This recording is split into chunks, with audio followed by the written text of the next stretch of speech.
Welcome to you PRM Study and please subscribe my YouTube channel and press the bell icon. Hello दोस्तों, स्वागत है आपका PRM study में।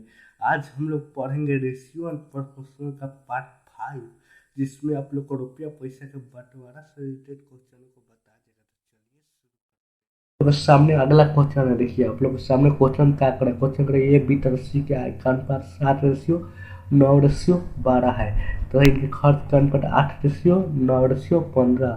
यदि ए की बचत उसकी कुल आय का 1/4 भाग हो तो ए बी सी की बचत का अनुपात क्या है। देखिए यहाँ पर हम लोगों को ए बी तरसी के आय का अनुपात दिया गया है तथा इनके खर्चे का अनुपात भी दिया गया है ए बी तरसी के। तो यहाँ पर कह रहा है इसके आगे कि ए की बचत उसकी कुल आय का 1/4 है, मतलब ए की जो कुल आय जो है ये 4, उसमें से एक उसकी बचत है। ए की बचत उसकी कुल आय का 1/4 है, मतलब आय जो 4 है उसमें से एक बचत है, तो इसके खर्च कितना होगा 3 होगा। क्यों 3 होगा, इसलिए 3 होगा कि हम लोग को बताया गया है पहले कि आय में से बचत को घटाने से खर्च निकल जाता है। तो यहाँ पर 4 में से घटाने से 3 निकल जाएगा। अब हम लोग क्या करते हैं, इसको यहाँ पर लिखते हैं और यहाँ से इसका खर्च हो जाएगा 3। अब हम करते हैं इसको और इसको यहाँ पर लिख लेते हैं। चलिए 7:9:12, यहाँ पर लिखते हैं 8:9:15, 8:9:15। देखिए यहाँ पर अब हम लोग क्या करेंगे, अब हम लोगों से कह रहा है कि ए की बचत उसकी कुल आय का 1/4, मतलब ए की बचत उसकी कुल आय का 1/4 मतलब 4 उसकी आय और उसके खर्चा 3। ये क्या है, ये ए बी तथा सी के आय का अनुपात है, आय का अनुपात है। ये बी तथा सी के खर्च का अनुपात है, ये खर्च का अनुपात है। तो हम लोग को खर्च कितना पता चला है 3, आय कितना पता चला है 4। तो ये जब ए का 4 हो और यहाँ पर ए का खर्चा 3 हो, ये करने के पहले हम लोग कब होगा, ये कब होगा जब ए का आय भी बराबर होगा और ए का खर्च भी जब बराबर होगा। उसके बाद उसमें से आय में 4 से गुना करेंगे और खर्चा भी 3 से गुना करेंगे, तब ए का आय 4 होगा, ए का खर्चा 3 होगा। चलिए यहाँ पर क्या करते हैं, इस तीनों में 8 से गुना करते हैं, इस 8 से इस तीनों गुना करते हैं और इस 7 से इस तीनों गुना करते हैं। इससे करने से क्या होगा कि एक आय और एक का खर्चा बराबर हो जाएगा। ले करते हैं गुने 8 गुने 7। अब गुना करने के बाद जब ये का आय और खर्चा बराबर हो जाएगा तो उसके बाद कह रहा है कि ये का इस रूल के अनुसार एक का आय 4 और खर्च 3 होना चाहिए। तो यहाँ पर एक आय 4 से गुना करेंगे, यहाँ पर खर्च में 3 से गुना करेंगे। तो यहाँ पर 8 से 4 गुना 3, तो यहाँ पर 8 में 4 से गुना होना पड़ेगा, 32 से यहाँ पर 7 से 3 गुना पड़ेगा, 32 में इस तीनों से गुना करेंगे, इसे 21 से इस तीनों में गुना करेंगे। तो चलिए करते हैं, 32 में 3 से गुना पड़ेगा 224, ऐसे 288, ऐसे 284, ऐसे 21 इस तीनों गुना पड़ेगा 168, ऐसे 189, ऐसे 315। देखिए ये हो गया आय का अनुपात या खर्च का अनुपात, ये आय का अनुपात या खर्च का अनुपात। अब हमसे पूछ रहा है क्या, हमसे पूछा ए बी सी की बचत का अनुपात पूछा है। तो अगर इसमें से घटा देते ए बी 10 के बचत का अनुपात हो जाएगा कि नहीं, क्योंकि आय में से खर्चा घटा देंगे तो बचत हो जाएगी, लोग हम लोग जानते हैं। चलिए घटाते हैं, घटाने के बाद आएगा 224 में से 168 घटाएंगे तो 56, 288 में से 189, 99 या 384 में से 315 घटाएंगे तो 69। तो यही हो जाएगा हम लोग को ए बी सी की बचत का अनुपात, यही हो जाएगा। ये काटता तो काटाते नहीं कटेगा तो यही हो जाएगा। तो सामने स्क्रीन पर क्वेश्चन देखिए, आप लोग सामने स्क्रीन पर क्वेश्चन 56,250 रुपया को ए बी तथा सी पे इस प्रकार वितरित किया गया है कि ए को बी तथा सी के कुल भाग का आधा मिले तथा बी को ए तथा सी के कुल भाग का 1/4 मिले। ए का भाग बी के भाग से कितना अधिक है। देखिए सबसे पहले इस क्वेश्चन को आप लोग समझिए, क्वेश्चन को समझ जाइएगा ना तुरंत बना लीजिएगा सवाल को। तो चलिए इसको समझिए, इस क्वेश्चन में क्या करा है, इस क्वेश्चन में करा 56,250 रुपया को ए बी तथा सी में बांटा गया है। 56,250 रुपया को ए बी तथा सी में बांटा गया है, मतलब वितरित मतलब बांटा गया।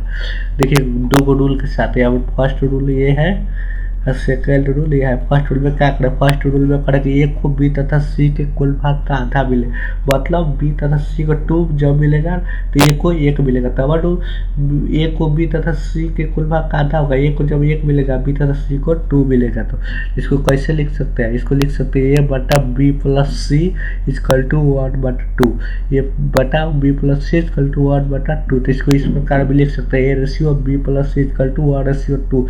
क्योंकि रेशियो की रिडक्शन बताया कि ए बटा बी रहे तो इसको ए रेशियो बी भी लिख सकते हैं, ए रेशियो बी रहे तो इसको ए बटा बी भी लिख सकते हैं। तो चलिए अभी सेकंड रूल पर आते हैं। सेकंड रूल में करेंगे बी को ए तथा सी के कुल भाग का 1/4 मिले, इसको किस प्रकार लिख सकते हैं, इसको लिख सकते हैं बी बटे A plus C equal to 1/4। तो इसको इस प्रकार भी लिख सकते हैं B ratio A plus C equal to 1/4। लिखते हैं A ratio B plus C equal to A ratio B plus C equal to 1/2, B ratio A plus C equal to 1/4, B ratio A plus C equal to 1/4। अब यहाँ पर ध्यान दीजिए, यहाँ पर ध्यान देने वाली बात है, यहाँ पर ध्यान देने वाली बात क्या है कि इस दोनों को जोड़िए और इस दोनों को जोड़िए, इस दोनों को जोड़िएगा तो आपको ए प्लस बी प्लस सी आएगा, इस दोनों को जोड़ने पर भी ए प्लस बी प्लस सी आएगा, इस दोनों को भी जोड़ने पर ए प्लस बी प्लस सी है, इसको भी जोड़ने पर ए प्लस बी प्लस सी। लेकिन इसका जो मान है, इसका मान है, ये तो भी अनुपात में, ये भी अनुपात में, तो मान भी अनुपात है, तो यह मान 3 आएगा जोड़ने पर, इसका मान यहाँ पर जोड़ने पर आएगा 5, यहाँ पर मान आएगा 5। जब ये जोड़ने पर सेम आ रहा है ए प्लस बी प्लस सी, ये दोनों जोड़ने पर जब सेम आ रहा है ए प्लस बी प्लस सी आ रहा है, इसका मान अलग अलग आ रहा है, तो इसको मान को सेम करेंगे। देखिए यहाँ पर जोड़ने पर आएगा 3, यहाँ पर जोड़ने पर आएगा 5, तो इसको सेम करेंगे। सेम कैसे करेंगे, सेम करने के लिए इस 3 में 5 से गुना, 5 से इस 3 में गुना, तो जब इस 5 से इस 3 में गुना होगा 15, इस 3 में 5 से गुना होगा तो यहाँ 15, दोनों 15 15 हो जाएगा, सेम हो जाएगा। इसलिए करते हैं इधर भी से गुना, इधर भी 3 से गुना। देखिए यहाँ पर क्या करे है कि सेम हो गया है, इधर 5 से गुना कराए तो सेम हुआ, इधर 3 से गुना कराए तो सेम हुआ। तो इस 5 से इस दोनों में भी गुना करेंगे, इस 3 से इस दोनों में भी गुना करेंगे, तो इस 5 से इस दोनों में गुना करना पड़ेगा 5/10, इस 3 से दोनों गुना करना पड़ेगा 3/12। चलिए 5/10, 3/12, 3/12 उसको बोल सकते 3/12। तो यहाँ पर हम यहाँ से हमको A ratio B ratio C का मान पता चल जाएगा, यहाँ से हमको A ratio B ratio C का मान पता चल जाएगा। देखिए कैसे कैसे पता चलेगा, यहाँ से A ratio B ratio C का मान, देखिए यहाँ से हमको A ratio B ratio C का मान कैसे पता चलेगा, यहाँ से हमको ए का पता चल जाएगा, यहाँ से बी का पता चल जाएगा, और सी का कैसे पता चलेगा। देखिए अब सी कैसे पता चलता है, इसको जोड़ने से ए प्लस बी प्लस सी का मान कितना है, 15 है, यहाँ पर भी ए प्लस बी प्लस सी का मान 15 है, दोनों जब बराबर हो गए तो ए प्लस बी हमको पता है कि ए प्लस बी प्लस सी का मान 15, अनुपातिक मान 15 है। तो जब हमको ए का मान 5 पता चल गया अनुपातिक मान, बी का मान 3 पता चल गया, अगर ए और बी को जोड़ दिया जाए, अगर ए और बी को जोड़ दिया जाए और ए प्लस बी प्लस सी में से घटा दिया जाए तो सी निकल जाएगा, सी निकलेगा कि नहीं। तो यहाँ पर ए प्लस बी प्लस सी का मान कितना है 15, ए और बी को जोड़ने पर कितना है 8, 15 में से 8 घटाएंगे तो 7 आएगा, यही सी का मान होगा अनुपातिक मान। यहाँ पर होगा A ratio B ratio C हो जाएगा 5/3/7, 5/3/7। अब यहाँ पर देखिए, अब यहाँ पर ध्यान देने वाली बात है, यहाँ पर ध्यान देने वाली बात क्या है, यहाँ पर कह रहा है कि A ratio B ratio C का मान तो यहाँ पर चल गया 5/3/7। यहाँ पर देखिए 56,250 को ए बी तथा सी में इस प्रकार वितरित किया गया है। तो यहाँ पर देखिए इसको अगर तीनों को जोड़ दिया जाए 15 आएगा, उसके बाद जो 15 में भाग करने बाद भाग किया जाएगा 56,250 रुपये, तो जो एक बराबर आएगा कट के एक बराबर आएगा 3750, और 3750 अगर इस 3750 पे इससे 5 में गुना किया जाए तो ये को 56,250 में कितना मिला है वो पता चल जाएगा। 3 से में गुना किया जाए 3750 में, बी को कितना मिला है 56,250 ये पता चल जाएगा।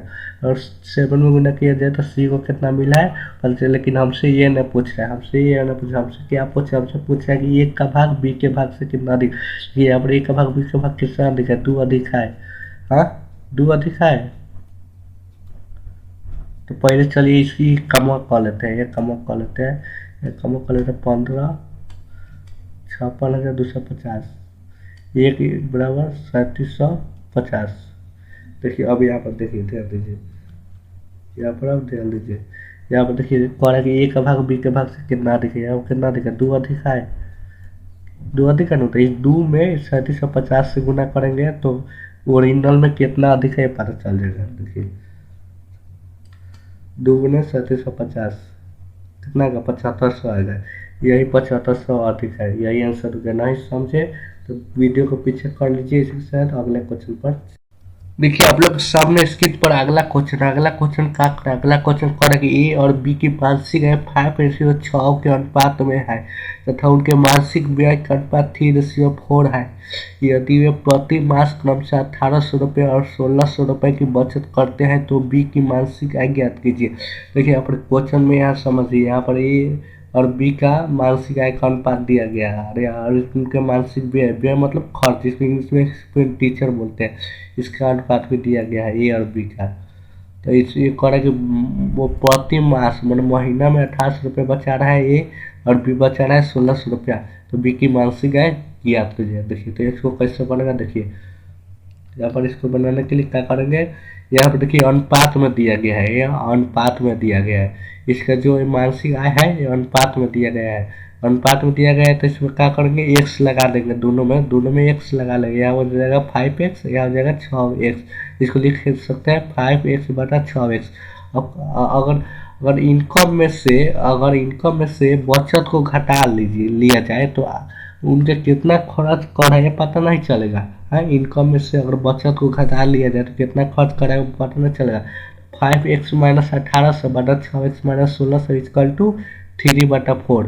चलिए करते हैं, 5x - 1800 बटा 6x - 1600 इक्वल टू 3/4। यही ना कह रहा है, यही कह रहा है ना, यही ना बात कह रहे हैं हम लोग उससे कि इनका अनुपात है आय का, उनका मानसिक व्यय मतलब खर्च का अनुपात है, तो प्रति मास इतना बचा रहा है, तो मतलब इनकम में से इसको घटा लिया जाए बचत को, तो ये आ गया ये 3/4। व्यय खर्च इनकम में से बचत को घटा लिए तो। चलिए अब इसको हम सॉल्व करते हैं, इसको हम सॉल्व करते हैं। तिरछा तिरछी गुना करेंगे, तिरछा तिरछी गुना करने के लिए 4 में इस दोनों से गुना करेंगे, इस 3 में इस दोनों से गुना करेंगे। चलिए करते हैं, 20x - 7200 इक्वल टू 18x - 4800। अब इसको तो कौन सॉल्व कर लेगा, इसको 2x equal to 2400, 7200 - 4800, x equal to 2x equal to 2400, तो x equal to 1200, x equal to 1200। अब पूछ रहा है तो b की मानसिक आय क्या है, b की मानसिक आय पूछ रहा है तो हमारा x का मान यहाँ पता चल गया, b का 6x है नहीं है, तो x का मान यहाँ पर बैठा देंगे तो 6 गुने 1200 हो जाएगा। देखिए 6 गुने 1200, 6x 6 गुने 1200, तो यहाँ पर जाएगा 7200, यही 7200 हो जाएगा बी की मानसिक है। तो अब इसको चलिए शॉर्ट ट्रिक से कैसे बनेगा, ये तो हमारा बेसिक मेथड हो गया था। अब चलिए इसको शॉर्ट ट्रिक से बनाते हैं। इसको शॉर्ट ट्रिक से बनाने के लिए सबसे पहले इसको और इसको लिख लेते हैं यहाँ पर। चल लिखते हैं 5/6, 3/4 और इसके सामने ए वाला के सामने ए को और बी वाला के सामने बी को, तो ए वाला 1800 अब 1600 हो गया। अब क्या करेंगे, देखिए अब क्या करेंगे, इसमें तिरछा तिरछी गुना करेंगे, इसका अंतर है, इसमें तिरछा तिरछी गुना करेंगे और इसका अंतर।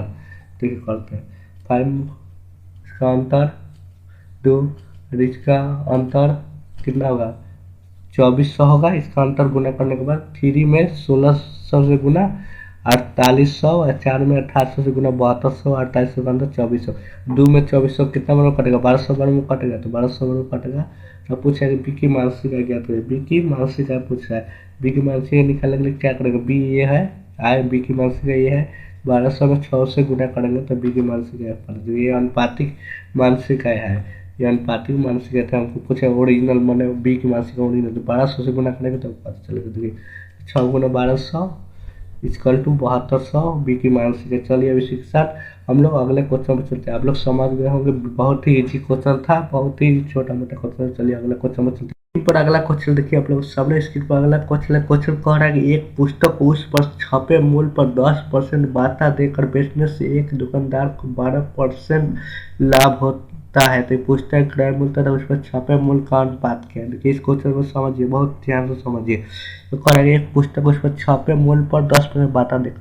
छपे मूल्य मतलब कोई पुस्तक होता है, उस पर पीछे मूल्य लिखा रहता है, चाहे आगे लिखा रहता है कितना लिखा है, उस पर 10% बाटा मतलब 10% छूट देने की बात कर रहा है, छूट देकर बेचने की बात करें। 10% बाटा मतलब छूट देने की बात करें। पुस्तक में जितना दाम है उस पर 10% छूट देकर बेचने की बात कर रहा है, तो दुकानदार को उस पर 12% का लाभ होता है। और पुस्तक में जितना लिखल उस पर 10% छूट देकर अगर बेच रहा है तो उस पर को 12% लाभ होता है। तो पुस्तक क्रय मूल्य तथा उस पर छपे मूल्य का और बात पूछ रहा है। तो देखिए इसको क्या करेंगे, इसको क्या करेंगे, इसको 10% को पहले इसको तोड़ते हैं 10/100 करके। तो हम लोग चलते होंगे 10/100, 10% को तो परसेंटेज हटाएंगे, 10% को जो परसेंटेज हटाएंगे तो 10/100 हो जाएगा। हाँ, ये लोग तो जानवे करता होगा। अब इसको कट जाएगा, यहाँ पर 0 से 0 कट जाएगा, 1/10 हो जाएगा, 1/10। अब देखिए यहाँ पर समझिए, यहाँ पर 10 में 1 छूट मिल रहा है मतलब बाटा। 10 का 10% कितना होगा, 1 होगा। 10 का 10% कितना होगा, 1 हुआ। हाँ, मतलब टोटल देखिए यहाँ पर टोटल 10 है, मान लीजिए कि टोटल 10 है, उसमें से 1 का छूट मिल रहा है। तो बेच कितना बढ़ा है, 9 में बेच रहा है, बेच कितना बढ़ा है, 9 में बेच रहा है। और 10 टोटल दाम मतलब लिखल दाम 10 है, मतलब टोटल लिखल है 10 उस पर, 1 की छूट टोटल नहीं सॉरी लिखल है उस पर 10, 1 की छूट दे रहा है। तो बेच कितना बढ़ा है, 9 में बेच रहा है, 10 लिखल है, 1 की छूट और 9 में बेच रहा है। तो यहाँ पर हो जाएगा सेलिंग प्राइस हो जाएगा एसपी जिसको बोलेंगे सेलिंग प्राइस 9, एमपी जिसको बोलेंगे मार्क प्राइस मतलब अंकित मूल्य, मार्क प्राइस जिसको 10 हो जाएगा। तो यहाँ पर हो जाएगा SP ratio MP equal to 9 ratio 10, SP ratio MP equal to 9 ratio 10। यहाँ पर आप लोग समझ गए इतना। अब यहाँ पर अब ध्यान दीजिए, यहाँ पर ध्यान दीजिए और इसमें 12% लाभ प्राप्त होता है। चलिए इसको 12% को परसेंटेज हटाते हैं, तो 12/100। देखिए यहाँ पर 100 के कोई सामान है उस पर 12 का लाभ हो रहा है। तो बेचा कितना बचा है, 112 रुपया में। तो यही तो 12% लाभ। 100 के कोई सामान है, क्रय मूल्य जिसको सीपी बोल सकते हैं, कॉस्ट प्राइस, वो 100 का सामान है उसको 12 का लाभ हो रहा है। तो बेचा कितना बेचा रहा है, सेलिंग प्राइस 112 रुपया बेचा। तो इसको पहले हम काटते हैं, काटने पर आसान से काटने पर आएगा 3/25 मतलब 25 का कोई सामान है क्रय मूल्य जिसको उसको 3 का लाभ हो रहा है। तो बेचा कितना बेचा रहा है, 28 में बेचा जा रहा है, 28 में बेचा जा रहा है। तो सेलिंग प्राइस बटा सीपी होगा 28/25, 28/25। तो यहाँ पर SP ratio CP equal to 28/25, SP ratio CP equal to 28/25। अब यहाँ पर इतना समझ गए होंगे आप, यहाँ पर ध्यान आने पर आप लोगों को कुछ समझ में आया होगा। देखिए यहाँ पर ये बात समझ में आया होगा, ए रेशियो बी का मान दिया जाता था, बी रेशियो सी का मान दिया जाता था, हमसे पूछा चल रहा था A ratio B ratio C निकाली। तो यहाँ पर भी दिया गया है S P ratio M P, S P ratio C P.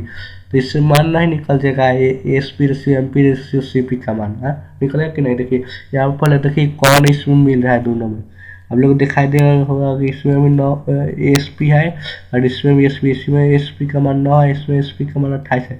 चलिए इस 28 में इस दोनों से गुना करेंगे, इस 9 से इस दोनों में गुना करेंगे। तो चलिए गुना करते हैं, इस 28 से इस दोनों में गुना करने पर आएगा देखिए 252 रेशियो 280, इस 9 से इस दोनों में गुना पड़ेगा 252 रेशियो 225। देखिए तो अब यहाँ से हमको पता चल जाएगा S P ratio M P ratio C P. यहाँ से हमको एस पी हो जाएगा 252, एम पी हो जाएगा अनुपातिक में 280 और सी पी हो जाएगा 225। S P ratio M P ratio C P जाएगा 252, 280, 225। अब यहाँ पर देखिए ये कटेगा कि नहीं कटेगा, ये नहीं कटेगा, ये नहीं कटेगा। तो हमसे पूछा है क्रय मूल्य तथा छपे मूल्य मतलब क्रय मूल्य मतलब सीपी, छपे मूल्य मतलब एमपी, एमपी रेशियो सीपी हमसे पूछा है सीपी रेशियो एमपी या एमपी रेशियो सीपी। हमसे पूछा है सीपी रेशियो एमपी पूछा है, सीपी रेशियो एमपी क्रय मूल्य तथा सीपी रेशियो एमपी हो जाएगा। यहाँ पर देखिए 225 रेशियो 280। अब ये कटेगा, ये यहाँ तक आंसर नहीं होगा, इसमें नहीं कटा तो इसको छोड़ दिया, ये यहाँ पे कटेगा, ये कटेगा तो कटाएंगे तो यहाँ कट करेगा 45 रेशियो 56। यही अब आंसर हुआ, ये अब नहीं कटेगा, यही आंसर होगा। चलिए इसके साथ अगले क्वेश्चन में नहीं समझ में आए तो पीछे देखिए आप लोग सामने स्क्रीन पर अगला क्वेश्चन, आप लोग सब लोग स्क्रीन पर क्वेश्चन है ए बी तथा सी के आयो में 3:7:4 का अनुपात है और उनके व्यय में क्रमशः 4:3:5 का अनुपात है। यदि 2400 रुपये की आय में से ये 300 रुपये बचाता हो तो बी तथा सी की बचत क्या है। देखिए यहाँ पर समझने वाला बात है, यहाँ पर ए बी तथा सी के आय का अनुपात दिया गया है और उनके व्यय मतलब खर्चों का अनुपात दिया गया है। यदि कर कि यदि 2400 रुपये की आय में से ये 300 रुपये बचाता है, क्योंकि 24 रुपये की आय है उसमें से ये 300 रुपये बचाता है तो खर्चा कितना करा, 21 रुपये खर्चा हो जाएगा। तो बी तथा सी के बचते इसको यहाँ पर चलिए लिख लेते हैं। A ratio B ratio C equal to 3:7:4। ये होगा आयों का अनुपात, ये हो गया आयों का अनुपात, आय का अनुपात हो गया। और यहाँ पर लिखते हैं इनके खर्चों का अनुपात, A ratio B ratio C equal to 4:3:5। ये हो गया उनके खर्चों का अनुपात, मतलब व्यय का अनुपात, व्यय खर्चा मतलब खर्चों का अनुपात हो गया। अब एक कह रहा है कि इनके एक का आय 2400 रुपया है, एक का आय 2400 रुपया है, तो यहाँ पर एक आय कितना अनुपात के बाद कितना गया 3, तो 3 के बराबर हो जाएगा 2400, 3 के बराबर हो जाएगा 2400, 3 के बराबर 2400, 3 से 2400 कितना बराबर कटेगा, 800 बराबर कटेगा, 800 बराबर कटेगा। तो अभी 800 से क्या करेंगे कि 7 से गुना करेंगे तो बी के आय आ जाएगा और सी 4 में गुना करेंगे तो सी के आय आ जाएगा, ओरिजिनल आय कितना ले गुना करते हैं। 7 में 800 से गुना होगा तो 5600 आएगा और 4 में 800 से गुना होगा तो 3200 आएगा। ये हम लोग को यहाँ पर हम लोग को ए बी और सी का आय पता चल गया कितना कितना है, ओरिजिनल में आय कितना कितना है। और यहाँ पर देखिए अभी एक किसका अनुपात है, ये उनके व्ययों का खर्चों का अनुपात है। तो यहाँ पर एक का 2400 रुपये का आय है और 300 रुपये बचा रहे, खर्च कितना करे 2100। ये 4 यहाँ पर अनुपातिक में खर्च करा 4, यहाँ पर ओरिजिनल करे 2100, 4 के बराबर 2100 करेंगे तो कितना, 4 के बराबर करते हैं 2100, तो 2100 4 से कितना बराबर कट गया 525 बराबर कट गया। इस अब क्या करेंगे, इस 525 में 30 से गुना करेंगे तो बी की बी आएगा, खर्च आएगा, इस 5 से गुना करेंगे तो सी का बी आएगा ओरिजिनल में। 3 में 525 से गुना होगा तो कितना आएगा 1575, 5 में 525 से गुना बताएगा 2625। अब हम लोग को देखिए हम लोग को पता चल गया ए बी सी के आय और ए बी सी के खर्चे ओरिजिनल कितना कितना हो रहा है। ये तो अनुपातिक में दिया गया तो ओरिजिनल में पता चल गया। तो अब कह रहे हैं हमसे कि तो बी तथा सी के बचत क्या है, बी तथा सी के बचत कैसे निकलेगा, बी तथा सी के बचत, और बी के 5600 रुपया है और उनके आय 5600 रुपया है और खर्चा 1575 है। अगर आय में से खर्चा घटा दिया जाए तो बचत निकलेगा, तो देखिए यहाँ पर घटा दिया गया 5600 में से तो इनका बचत आया है, सॉरी 402 नहीं होगा 4025 हो गया। यहाँ पर 5 टाइपिंग में गड़बड़ा गया, टाइपिंग में यहाँ पर 4025 होगा। और यहाँ पर सी का देखिए सी का आय है 3580 का, तो यहाँ पर बचत यहाँ पर सॉरी खर्चा है 2625, तो ये 3200 में 2625 घटा दिया जाएगा, सी की बचत आ जाएगा। तो सी की बचत हो जाएगा 3200 माइनस 2625, सी को पता तथा सी की बचत पता चल गया 4025 है बी की, एफ सी की बचत है 575। आप लोग को समझ गए होगा अच्छा से। इसी के साथ हम लोग वीडियो को समाप्त करते हैं, अगले वीडियो में मिलेंगे। तो चलिए इसी से